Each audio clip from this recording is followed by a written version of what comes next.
வணக்கம் and welcome to pebbles Tamil channel viewers. நான் இன்னைக்கு நாகப்பட்டினத்தில் இருக்கக்கூடிய கருவாடு தயாரிக்கக்கூடிய அந்த தளத்துக்கு வந்திருக்கிறேன். இந்த தளத்தில் பார்த்தோம் அப்படின்னாக்கா நிறைய ஷெட் இருக்குது. ஸோ இந்த ஷெட் அப்படிங்கிறது ஒவ்வொருத்தருடைய தனித்தனி ஷெட்டு. இதில் அவங்க அவங்களுடைய கம்பெனி கருவாடுகளை தயாரிக்கிறாங்க. இந்த ஷெட்டில் பார்த்தோம் அப்படின்னாக்கா இந்த சூர கருவாடு சொல்லுவாங்க பார்த்தீங்களா? ஸோ இந்த மாசி சொல்லுவாங்க. ஸோ அந்த கருவாடை பதப்படுத்துகிற ஒரு ஷெட்டு இது. இந்த மாசி கருவாடு, அதாவது இந்த சூர கருவாடு எப்படி தயார் பண்ணுறாங்க அப்படிங்கிறது இந்த வீடியோ பதிவில் நாம் பார்த்து தெரிந்து கொள்ளலாம். ஸோ வாங்க வீடியோக்குள்ளே போகலாம். இப்போ இந்த ஷெட்டில் இந்த கருவாடு, அதாவது இந்த சூர கருவாடை தயார் பண்ணிட்டுருக்காங்க. இது மற்ற கருவாடு மாதிரி அப்படியே க்ளீன் பண்ணி காய வைக்கிறது கிடையாது. இதை பாயில் பண்ணோம், அப்புறம் அதுக்கு இந்த தந்தூரி மாதிரி ஒரு ஸ்மோக் இது கொடுக்கணும். ஸோ அதுக்கப்புறம் தான் அதை ஃபீல்டில் அரிஞ்சு காய வைக்கணும். திரும்பி அடுத்த ஸ்டேஜுக்கு கொண்டு போகிறாங்க. இப்போ நம்ம கூட அண்ணன் இருக்கிறாங்க. ஸோ அதில் ஒர்க் பண்ணுற அண்ணன். ஸோ அவங்க இந்த மாசி கருவாடை பற்றி நம்ம கேட்டு தெரிஞ்சுக்கலாம். வணக்கண்ணே, இப்போ இந்த மாசி கருவாடு அப்படிங்கிறது எந்த மீன்லேருந்து செய்யப்படுதுண்ணே? சூர மீன். சூர மீன். இந்த மீனை எப்படிங்க இது ஃபர்ஸ்ட் நீங்கள் தயார் பண்ணுறீங்க? ஃபஸ்ட்டு மீன் ட்ரம்மில் போட்டு அவிக்கிறது. அவிதா சீக்கிரத்தில் எடுத்து வைப்போம். இப்போ சீக்கிரம் வச்சு லேசாக கனல் கொடுப்போம். கீழே கனல் கொடுத்து திரும்பி வெளியில் கொண்டு காய வைக்கிறது. காய வச்சு திரும்பி கொண்டாந்து ஒரு புகை வைக்கிறது தான். புகை வச்சு காய வச்சதுக்கப்புறம் புகை வைப்பீங்களா? புகை வைக்கணும். இப்போ புகை வச்சுட்டு காய வைப்பீங்களா இல்லை காய வச்சுட்டு புகை வைப்பீங்களா? ஃபஸ்ட்டு லேசாக புகை கனல் கொடுப்போம், வெறும் தீயாக கொடுப்போம். கொடுத்துட்டு அப்போ திரும்பி காலி புகை மட்டும் தான் கொடுப்போம். ஓ, அதுக்கப்புறம் திரும்ப இன்னொரு வாட்டி புகை கொடுப்பீங்க. சரிங்க. இது எத்தனை நாள் ஆகுங்க ஒரு மாசி கருவாடு ரெடி ஆகிறதுக்கு? 8 நாள் ஆகும். 8 நாள் ஆகும். ஓகே ஓகே ஓகேண்ணா. இந்த மாசி கருவாடு உற்பத்தி அப்படிங்கிறது பார்த்தோம் அப்படின்னாக்கா தமிழ்நாட்டில் தூத்துக்குடியில் தான் அதிக அளவில் உற்பத்தி பண்ணுறாங்க. அது மட்டும் இல்லாமல் அங்கே உற்பத்தி ஆகிற அந்த மாசி கருவாடு அப்படிங்கிறது ஒரு எக்ஸ்போர்ட் குவாலிட்டி அளவுக்கு இருக்கக்கூடிய ஒரு மாசி கருவாடாக இருக்குது. ஸோ இப்போ பார்த்தோம் அப்படின்னாக்கா தூத்துக்குடியை தவிர்த்து நம்ம சென்னையிலையும் இந்த மாதிரியான ஒரு சில இடங்களில் தான் இந்த மாசி கருவாடு தயார் பண்ணுறாங்க. அடுத்து இந்த நாகை மாவட்டத்தில் பார்த்தோம் அப்படின்னாக்கா நம்ம நாகை மீன்பிடி துறைமுகத்தில் பக்கத்தில் இருக்கக்கூடிய அந்த கருவாடு உற்பத்தி தளத்தில் ஒரு சிலர் தான், அதாவது 1-2 பேர் தான் இந்த மாசி கருவாடை உற்பத்தி பண்ணுறாங்க. ஸோ அதில் ஒன்று தான் இந்த மாசி கருவாடு இப்போது தயார் செய்யக்கூடிய இந்த ஷெட் அப்படின்னு சொல்கிறாங்க. அதாவது இந்த உற்பத்தி செய்யக்கூடிய இடம் இது. இப்போ இந்த மாசி கருவாடு அப்படிங்கிறது என்ன அப்படின்னாக்கா சூர மீன் இருக்குது பார்த்தீங்களா? ஸோ அந்த சூர மீனை பாயில் பண்ணி திரும்ப அதுக்கப்புறம் அதுக்கு புகையேற்றி, அதாவது ஸ்மோக் கொடுத்து அதுக்கப்புறம் வெயிலில் உலர்த்தி பதப்படுத்துறது தான் இந்த மாசி கருவாடு அப்படின்னு சொல்லியிருக்கிறாங்க. ஸோ இப்போது அதுக்கான ஃபஸ்ட்டு ஸ்டேஜ்லேருந்து அடுத்ததாக செகண்ட் ஸ்டேஜ், அதாவது ஃபஸ்ட்டு ஸ்டேஜ் நம்ம போட்லேருந்து இறக்குனதுக்கப்புறம் அது கொஞ்சம் நல்லா க்ளீன் பண்ணிவிட்டு இப்போது இந்த மாதிரியான ஒரு பெரிய பெரிய பாய்லரில் அதை பாயில் பண்ண போகிறாங்க. ஸோ இப்போ தான் பாயிலிங் நடந்துகிட்ருக்குது. அதுக்கு பார்த்தோம் அப்படின்னாக்கா இது பார்த்தோம்னா இது ஒரு சின்ன பேரல். இதில் ஒரு 300 kg பிடிக்கும் அப்படின்னு சொல்லியிருக்கிறாங்க. ஸோ அதேமாரி இந்த ஷெட்டில் ஒரு 4 பேரல் இருக்குது. இது எல்லாமே பார்த்தோம்னாக்கா இது 300னாக்கா அது 500. ஸோ 600 kg வரைக்கும் பாயில் பண்ணக்கூடிய ஒரு பேரல் தான் இது எல்லாமே. ஸோ இந்த இடத்துல அவங்க ஃபஸ்ட்டு க்ளீன் பண்ணதுக்கப்புறம் அந்த சூர மீனை இந்த பேரலில் போட்டதுக்கு அப்புறம் அவங்க கீழே அதை விறகு வச்சு அடுப்பு மூட்டுறாங்க, அதாவது நெருப்பு மூட்டுறாங்க. இப்போது இது கிட்டத்தட்ட ஒரு 4 மணி நேரம் அது சூடாகி கொதிக்கு நிலைக்கு வர்றதுக்கு ஒரு 4 மணி நேரம் ஆகும் அப்படின்னு சொல்லியிருக்கிறாங்க. இப்போது இன்னையோட ப்ரொடக்ஷன் அப்படின்னு பார்த்தோம்னாக்கா இதில் ஒரு 300 கிலோவும் அந்த லாஸ்ட் பேரலில் ஒரு 500 கிலோவும், டோட்டலாக 800 கிலோ மாசி கருவாடுக்காக இந்த சூர மீனை இப்போ பாயில் பண்ணிகிட்ருக்குறாங்க. இந்த பாயிலிங் அப்படிங்கிறது ஒரு 3-4 ஹவர்ஸ் அப்புறம் அவங்க கொதி நிலை வந்தோடனே அது நல்லா ஒரு பக்குவத்துக்கு வந்ததுக்கப்புறம் அடுப்பெல்லாம் அப்படியே ஆஃப் பண்ணதுக்கப்புறம் 1 டே நைட்டு ஃபுல்லாக அதை அப்படியே ஆற வச்சிடுறாங்க. அதுக்கப்புறம் அதை கீழே ஒரு தணலை இட்டு அதுக்கு மேலே அதை உலர்த்துறாங்க. அது நெக்ஸ்ட் ப்ராசஸிங்கு. இப்போ பாயிலிங் இவங்க பண்ணிகிட்ருக்குறாங்க. ஸோ இதுக்கப்புறம் அது அடுத்ததாக பார்க்கலாம். வணக்கண்ணே. வணக்கம். உங்கள் பேர் சொல்லுங்களேண்ணே. ஃபாரூக். இப்போ நாகப்பட்டினத்தில் தயாரிக்கக்கூடிய மாசி கருவாடு அப்படிங்கிறது எந்த மாதிரியான மீன்கள்லேருந்து தயாரிக்கப்படுது? Tuna fish. எத்தனை வகை இருக்குண்ணா அதில்? 4-5-6 வகை இருக்குது. 4-5-6 வகை இருக்குது. அதில் எது நல்ல ஃபர்ஸ்ட் குவாலிட்டின்னு சொல்லலாம்? எந்த வகை?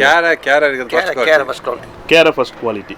இப்போது மாசி கருவாடு எப்படி தயார் பண்ணுறது சொல்லுங்களேன். நம்ம இங்கே அது பர்ச்சேஸ் பண்ணிவிட்டு இங்கே பீஸ் அதை தலை வெட்டி அதுக்கப்புறம் இதுக்கு போட்டுட்டு பாயில் பண்ணுவோம். ஓகேங்க.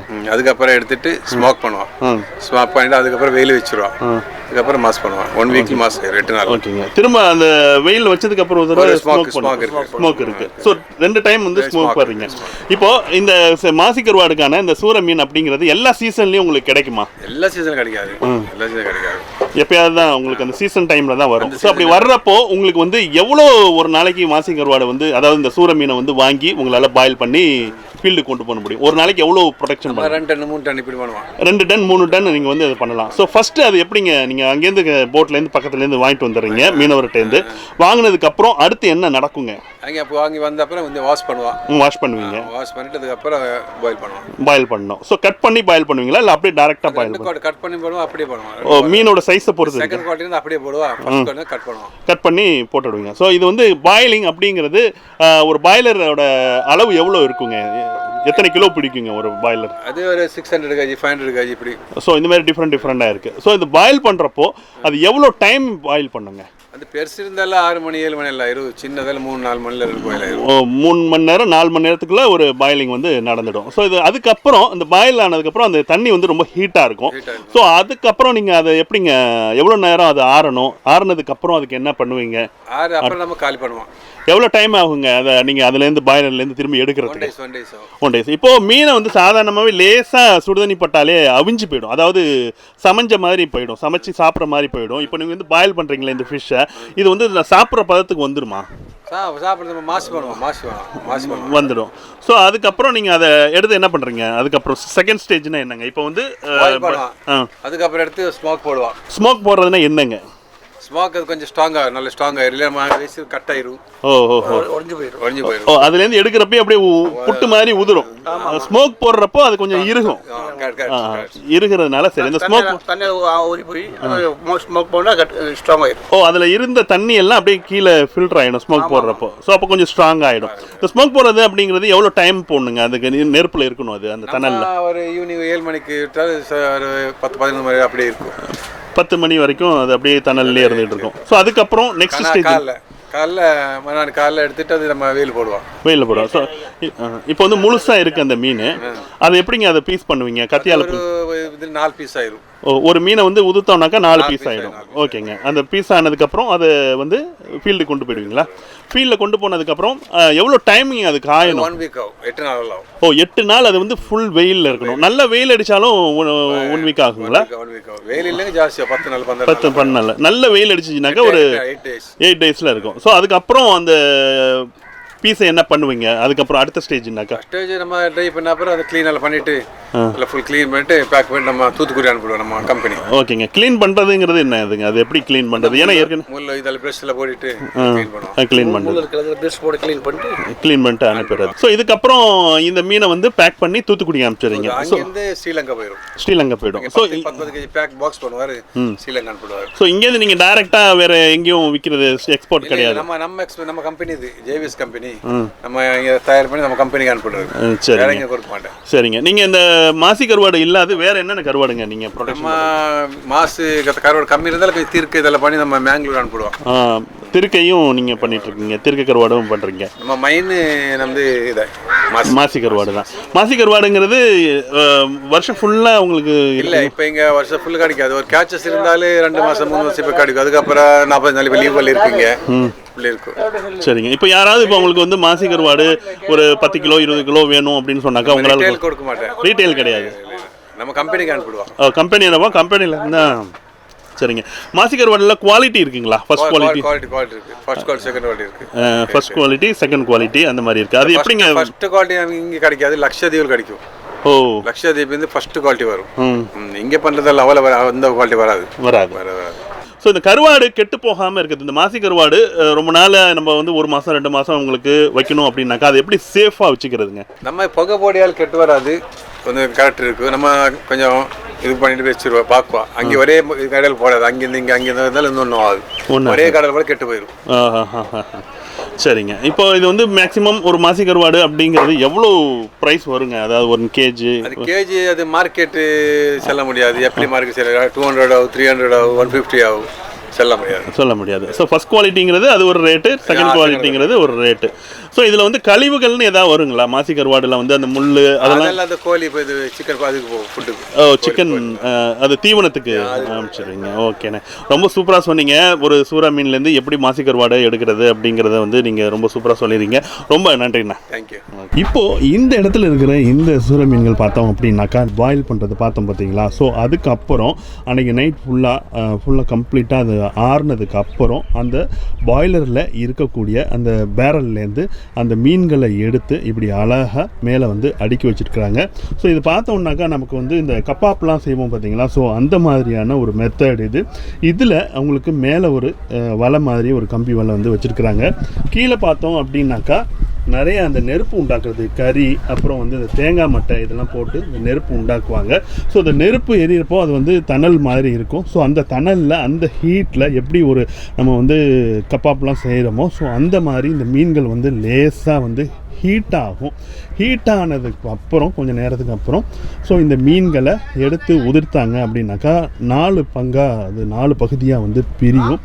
இப்போது இந்த மீனினுடைய 2வது ஸ்டேஜான இந்த ஸ்மோக்கிங் அப்படின்னு சொல்லக்கூட ஸ்மோக் பண்ணக்கூடிய அந்த புகை மூட்டம் போடக்கூடிய இடத்துல இது வந்து இப்போ அடுக்கப்பட்டிருக்கு. ஸோ இப்போ இதை வந்து எடுத்து உதுத்தோம் அப்படின்னாக்கா இந்த மாதிரி சின்ன சின்ன பீஸாக உங்களுக்கு வந்து ஒரு வந்துடும். இதை தான் வந்து வெளியில் கொண்டு காய வைக்குவாங்க. இது நல்லா காஞ்சதுக்கப்புறம் அதை நல்லா சுத்தம் பண்ணி பேக் பண்ணி கடைகளுக்கு அனுப்புவாங்க. இப்போ வந்து மாசி கருவாடு அந்த ஷெட்டிலேருந்து இப்போ ஃபீல்டில் காயறதுக்காக வந்துருக்குது. பார்த்தோன்னா இந்த கருவாடுகள் வந்து இந்த மாதிரி ஒரு மீன் அப்படிங்கிறது ஒரு 4 பீஸாக வரும் அப்படின்னு சொன்னாங்க. ஸோ அந்த மாதிரி அவங்க வந்து பீஸ் பண்ணி சும்மா கையால் அப்படி உதுத்தாலே அது வந்து தனித்தனி பீஸாக வந்துடும். ஸோ அந்த மாதிரி இப்போ வந்து ஃபீல்டில் வந்து காய வச்சுருக்குறாங்க. ஸோ இன்னொரு 1 வீக் கழித்து இது எல்லாமே அடுத்த பேக்கிங், அதாவது அந்த ப்ரெஸ் பண்ணி அந்த முள்ளெல்லாம் எடுத்து க்ளீன் பண்ணதுக்கப்புறம் பேக்கிங்க்கு ரெடி ஆகும். ஸோ இந்த கருவாட்டு தளத்தில் பார்த்தோம் அப்படின்னாக்கா இந்த மாதிரி நிறைய வீணாகிற வேஸ்ட் ஆகிற இந்த மீன்களை வந்து இந்த தீவனத்துக்காகவும் அதை வந்து தயார் பண்ணி காய வச்சு பதப்படுத்தி அனுப்புகிற தனி ப்ராசஸிங்கும் இங்கே வந்து நிறையா இருக்கும். ஒவ்வொரு ஷெட்லேயும் பார்த்தோம் அப்படின்னாக்கா மிக்சிங் அப்படின்னு சொல்லுவாங்க. அதாவது கருவாட்டில் எல்லா கருவாடும் அந்த வீணாக போன இந்த கருவாடுகளை வந்து அவங்க வந்து ஃபேக்ட்ரிக்கு, அதாவது இந்த தீவனம் தயாரிக்கக்கூடிய ஃபேக்ட்ரிக்கு அனுப்புறதுக்காக தனியாக ஒரு இடம் அதுக்கு தனியாக வச்சுருப்பாங்க. ஸோ அதெல்லாம் காயப்படுவாங்க. இப்போ இந்த மாசி கருவாடு, அதாவது இந்த சூற கருவாடு செய்யும் பொழுது அதுலேருந்து வந்த அந்த முள் வேஸ்டேஜஸ் எல்லாத்தையும் இதுமாரி காய வச்சுருக்குறாங்க. இது வந்து தீவனத்துக்கு அனுப்பிடுவாங்க. இப்போ மாசி கருவாடெல்லாம் வந்து காஞ்சிக்கிட்டு இருக்குது. ஸோ காஞ்சதுக்கப்புறம் அது மேலே 1-2 அந்த முள்ளெல்லாம் இருக்குது பார்த்தீங்களா? ஸோ அந்த முள்ளெல்லாம் வந்து நல்லா ப்ரஷ் வச்சு அவங்க வந்து அப்புறமா சுத்தம் பண்ணிவிட்டு அதுக்கப்புறம் வந்து அவங்க வியாபாரிகளுக்கு அனுப்புவாங்க.